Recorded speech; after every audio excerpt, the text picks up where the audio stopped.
I decided to revisit How to Train Your Dragon because it felt like an amazing opportunity to not only direct a live-action movie, but to be jumping back into a world that I frankly miss. Here we go. Finish the script.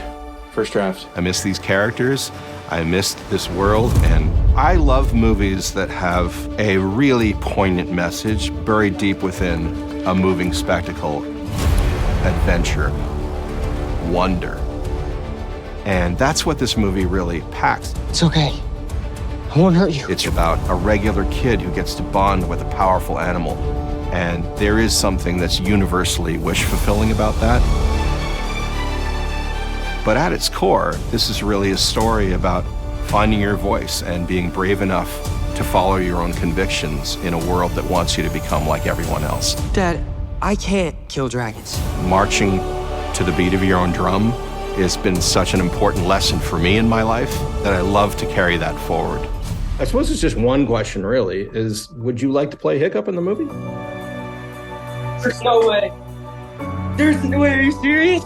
Thank you. Oh my, I can't. This is the best moment of my life. Would you like to play Astrid in How to Train Your Dragon? Oh,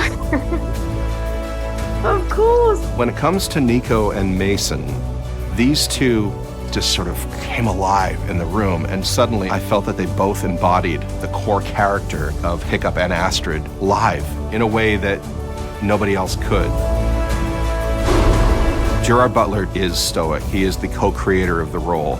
To watch him step right out of the animated movie, and here he is in front of you, Stoic the Vast, it's such a treat to watch. My hope is that those who had seen and loved the How to Train Your Dragon films will be keen to see what we've done, because it comes from a place of love, and it comes from a place of respect. This whole thing is just one big giant adventure, and I wake up every day feeling so thankful that I get to do it. Welcome to BAFTA